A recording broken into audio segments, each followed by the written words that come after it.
on a large initiative to take back our logos. We found about 18 months ago, we decided, the school board gave direction to go ahead and go into and find out why it is that a lot of our major retailers like Viera, CVS, Walgreens, and many of the others were printing our shirts, and we didn't have any idea where it was coming from. Moving forward, we ended up finding out, because all of them worked with us, that we actually had third-party groups that had gone in and had our lower level, like athletic directors and others, sign contracts that never came before the board, never came before the procurement offices. So we found that that was not something that we were going to honor. So since then, we've sent out cease and desist letters to each one of those individuals, and it's all about allowing our students to actually have their logos back and our schools to have their logos back. It's created a financial strain on many of our booster clubs, and now we're going to have some representatives from both our lawyer who ended up doing the whole cease and desist and how he's going to be trademarking all of these for the schools, along with many others from the community. But this is a great community effort to bring back all of the rights to our schools. So with that, I want to introduce Mr. Volk from Volk Law, he's the one who sent the cease and desist letters and is working with our schools to trademark it. Mr. Volk. Thanks. Desist letters and is working with our schools to trademark it. Mr. Volk. Thank you. David Volk. And I just want to give props to Matt Susan and the school board for being so wise in realizing that these logos have commercial value, and that also we could go through this initiative of teaching the children about intellectual property. And so it's going to be a real win-win for the school board and the students. And Renee Torpy is another lawyer here from Brevard County. She's going to be helping me with this initiative, the teaching, and the steps we take to protect the logos. Hi, Renee Torpy. I'm very excited to offer my services to help educate the children on the law. And here is Gary Miracle.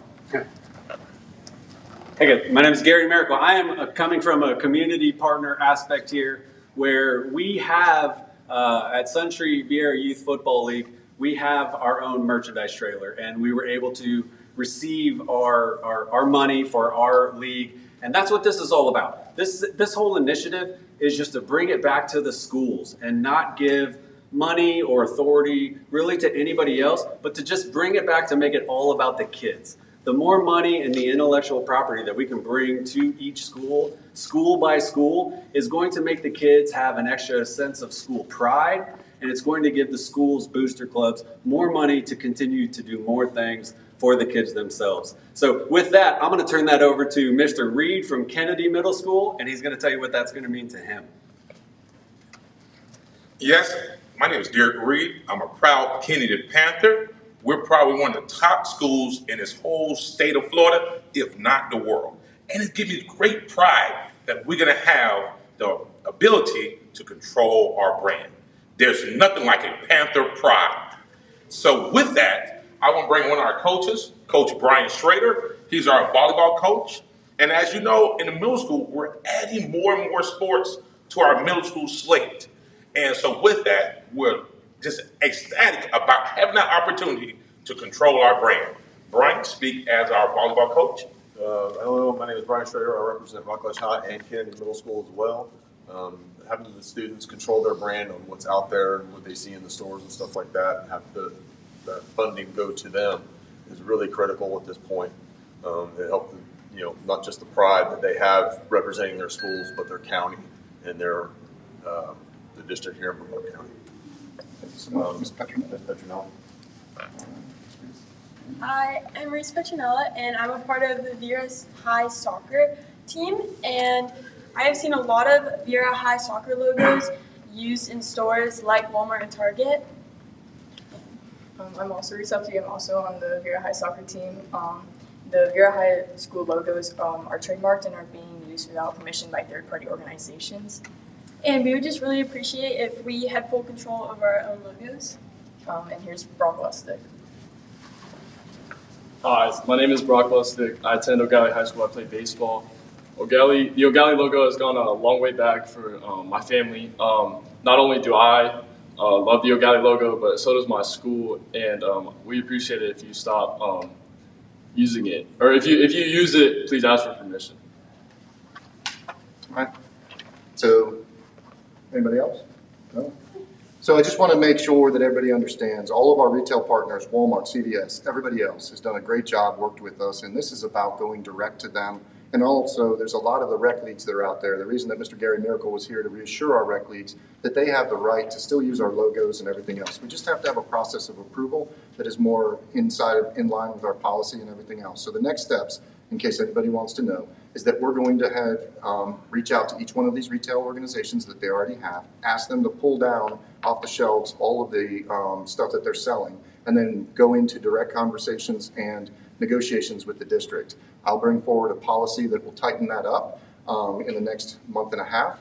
We're going to have the school board decide on how it's all going to look, but the basic premise behind it is that we will all have to have agreements signed by the school board and the superintendent before you move forward with any of our logos. Any questions, you guys? I'd like to know if the school district made any money on those T-shirts that we see or cups, what have you, at some of those stores that you mentioned. Were you getting anything? Yeah, as you can see in some of the contracts, they received, they were supposed to receive a 7% and other types of percentages of the sales. We didn't have actual numbers that were sent to us that said, hey, this is how much we made and everything else. There was no auditing procedure. There was no, it never came before the board, just so everybody knows. In our procurement, all procurements have an end date.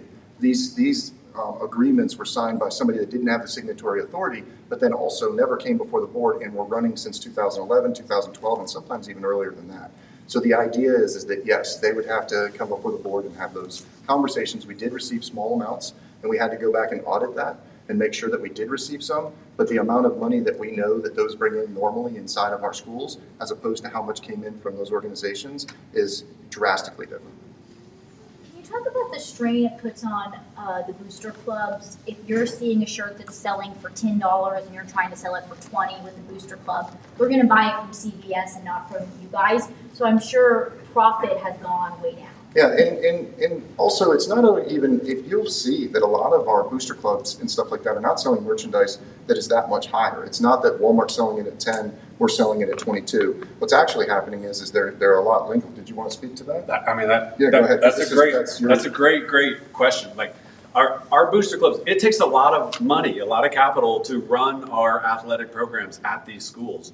So even receiving the small percentage that we're receiving based on the retail sales of these items is still, hurting the schools on a per school level. So us getting those rights back and the ability to sell them, even at a Vieira High School football game, to be able to sell our own shirts there without being in competition with anybody else.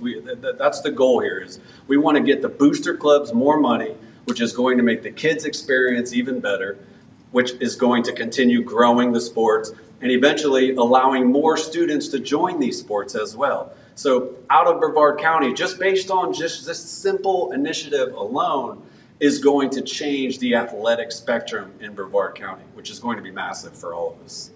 And I think one of the things that people may or may not understand is that it's not that the cost is any different, but you're talking about not only that, you're talking about pins, blowhorns, everything that's out there. There's other money that's out there that nobody sees in the online stores and everything else, and the utilization of it. We're seeing it being used in other places just besides merchandise being sold. We see it inside businesses that may be trying to use our logo to sell more often. We just need to make sure that if you're going to use our logo, that you have our, our values and what BPS, and make sure that you're helping our students in some way.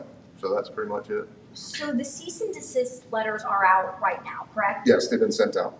And I guess talk with us, what will happen next if you guys continue to track Walgreens, Walmart, and they don't pull them? Kind of what's next going forward? So the next step would be we go back to the board and we say, hey guys, here's what's happening. What is the direction? It'll be my representation to ask and say, hey guys, send a cease and desist to those at that point. So right now our retailers have been said, hey, we're asking the third party to cease and desist. If the actual organizations are not saying that, that would be the next step, but we have all that council will go through Mr. Volk and Volk Law, and the school district will have to make that decision collectively as a group. And maybe a question for Attorney Volk, if you could talk to us a little bit about, you mentioned copywriting. I'm sure if it's happening in Brevard County, it's happening in Seminole and Orange and Volusia.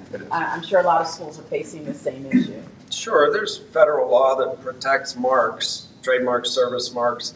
There's also something called the Lanham Act that protects the owner of a mark, and it is for benefit of the organization that owns it. And that's what this whole initiative is about taking care of the owners of these marks, which are the school board as a whole in the respective schools. And it's not to say that anybody that's been misusing these are bad people. It's just that at some point you realize, hey, we're not monetizing this properly, and we don't have quality control, and we don't have audit control, and the school board as an organization should be the ones to take the requests for a licensing agreement and approve it on terms that protect the school board.